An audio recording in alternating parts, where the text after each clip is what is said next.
Okay, question 14 requires you to express root 3 sin x take cos x in the form k sin x plus a. Okay, well, you look at your formula sheet for what the expansion of a take b is, that's what it will be there. So you've got to adapt it, of course. So it's k sin x cos a, take away cos x sin a. Multiply through by k and swap these round, so you have k cos a sin x, take away k sin a cos x. There it is down there.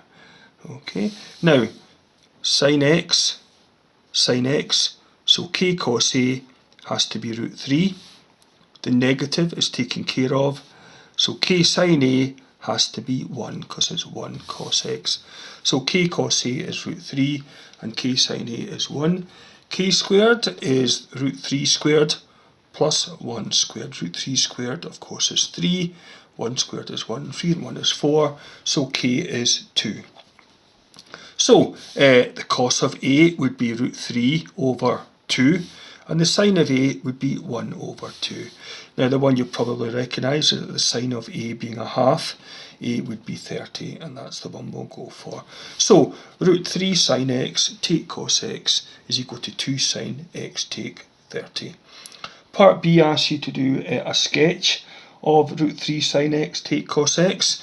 So of course what we do is we replace that with what we got for part A. So we're going to do a sketch of 2 sin x take 30. How do we do that? Well, we sketch 2 sin x and we move it 30 degrees to the right. And here we have it here.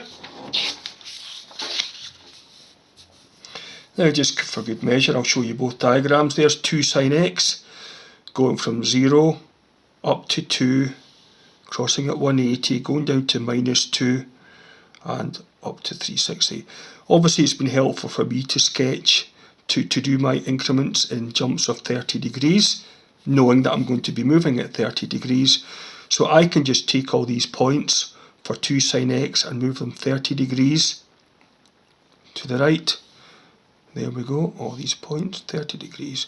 And I can just join them up there, down, crossing at minimum at 300 this time, and back to there. And I'm going to show you what this point is here.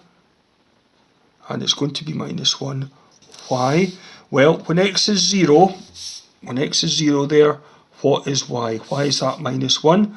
Well, when x is 0, we're taking 2 sin 0 take 30. We're doing 2 sin minus 30. Now, what's minus 30? Well, it depends on how you've been taught it.